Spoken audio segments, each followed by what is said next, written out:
Greg, what are your thoughts on Josh Allen and what makes him who he is? He's arguably, the best quarterback in the league. He's one of them. So he's a great player. He's a big guy, 6'6", 240 pounds. He can run the ball. Obviously, has one of the strongest arms ever. So he's a great quarterback. He can pretty much do everything. So it's definitely going to be a tough challenge for us. A lot of guys this week have said they're not thinking about where the game may be played or what conditions you might have to play in. Seems somewhat hard to believe because it is a reality. You might play in a blizzard or you might play in a 70-degree dome. So I guess just from your standpoint, where do you come out on that? Is that enter your mind at all?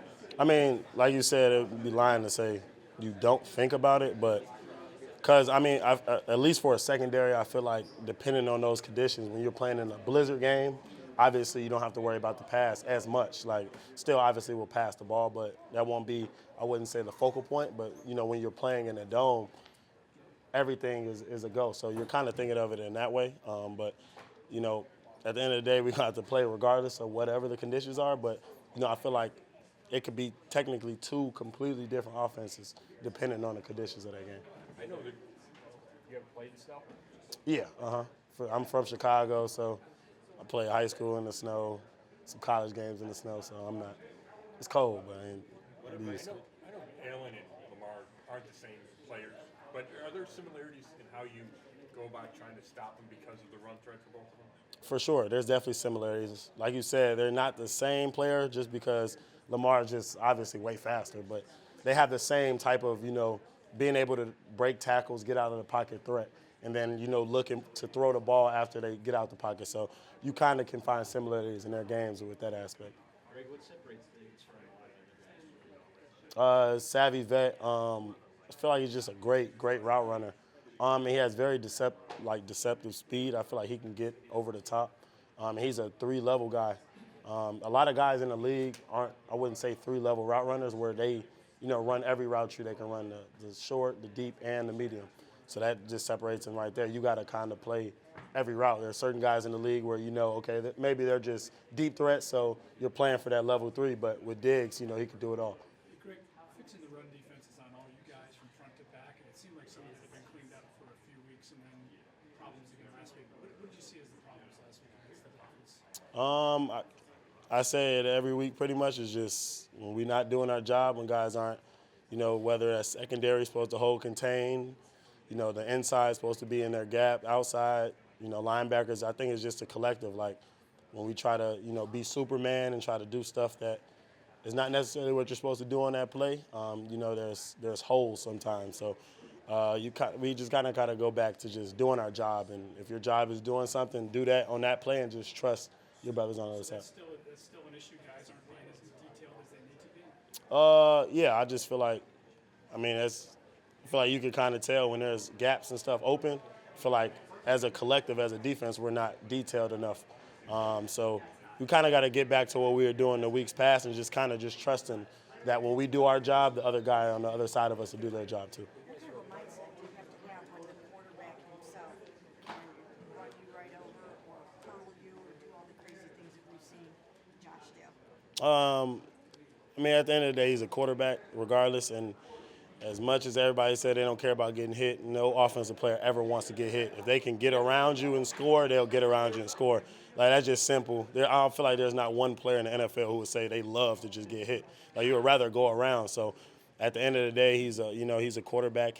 But he runs like a running back, which is the craziest part. But, big guy like that, got to get him down low. He's a big dude. So, that'll be how I approach the tackle him, is get him down low. Greg, you guys really went into last week focused on taking away Miami's top two targets in the secondary, and for the most part, you guys did that.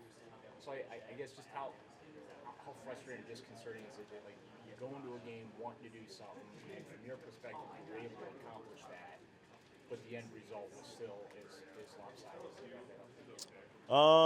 I just feel like, if you don't get the win, then like you said, it's a disappointment, no matter what the job was in hand, but we didn't get the W. So it's definitely frustrating, especially, like I said, coming off of, two of our best performances and then kind of taking a step back. It's definitely frustrating, but, we're looking to, get back on track in this game. Greg, we just talked to Mark. He's from Miami. He played in Oakland. He's played indoors. Like, how would you tell him playing in the snow is like? Like, what would you tell him is different about playing in the snow compared to playing on a regular surface? I mean, that's just like, when you go outside and you walking on the ground versus walking in the snow. Like, that's just the biggest difference. Like, the surface, you don't have as much grip. But, I feel like playing in the cold, all that stuff is a mindset. Like, there's not one player that you can say, oh, you are from the Midwest, so you're used to the cold. You don't get used to playing in the cold. It's kind of just that mindset that you have. So as long as you got a strong mindset, I feel like you're going to be cold. I get cold, too. You're going to be cold. You just got to kind of fight through it. Greg, you mentioned trust and getting the guys on board with not making too big of plays and just knowing what they're supposed to do. How, as a player, do you think you can build that trust, not just with you, but as a unit? I kind of just feel like some of that stuff just comes with just knowing your brother on and off the field. I feel like that has a lot to do with trust. Like, when you know your brother, not just in a football sense, but, off the field and know what he likes and stuff like that, I kind of feel like that's a way to build trust as well. But, on the field, it's kind of just like, just watch the tape. I feel like watch the tape and see when we are successful and see what you did on that play and see what your job was. And if you did your job on that play and we were successful, then that kind of will show you that when you do your job and everybody else does their job, then we'll be successful. So I kind of feel like that's a way. It seemed like there was a theme last week or after the Dolphins game that you guys needed to play faster, more physical, less hesitancy, and just with some more reckless abandon. Is that how you see it? I agree with the less hesitancy part. I feel like guys weren't playing as fast, and that's a lot of stuff that can be accounted for that. But I just feel like we weren't playing as fast. Just with all that motion in and stuff like that, it's tough to go against a team that motions like that, and especially when guys aren't maybe confident enough and not playing as fast, it's definitely hard to deal with some of that motion stuff. Was that a player thing? Like the game plan was sound, but you guys just were a little hesitant? Or do you feel like you guys need to be more physical and aggressive, just from a game planning standpoint? I kind of feel like you can kind of dabble in both of them. As a player, just us getting in our playbook and kind of trying to get the game plan all the way down, but then also knowing when to not put as much in depending on the team, stuff like that. So I feel like it's a mixture of both. I feel like both sides, especially when when you lose a game like that in that fashion, it's never just one side ever. Like, it's obviously players, obviously coaches, and this week we found ways to kind of combine together and find ways to make a good game plan. Since you played in cold weather, would you rather do that or in 100 degrees? Give me 100. Oh, for sure. That didn't take a toll? No, not at all. I played one year in high school in Florida, so it really didn't take a toll. But I don't know. I feel like it's different. Like, if you were to say, would I rather be like just a regular civilian in the hot or cold, I'd probably choose the cold because you can put a lot of stuff on. Football, I can't go out there in a jacket. I won't be able to move that fast. So I'd take the hot weather all day.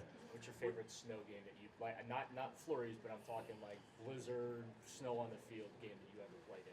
High school, it's like third round of the playoffs. It was the coldest game I ever played in. Yeah, definitely high school game. What do you see out of Davis as kind of that compliment to Diggs? I know his yards per catch is crazy. He can play, man. A lot of people don't really talk about him as much. But I feel like guys in the league and defensive backs know he can play for sure. He's not. It's crazy because he's not the fastest, you would say, but he always finds a way to get open down the field. He kind of reminds me of like a T. Higgins type of guy. Like, he's great at the catch point, can run good routes, and he's a bigger guy, a bigger target. So I feel like that's, bro. What is wrong with you? I feel like that's kind of a similarity that they have, like him and like a T. Higgins.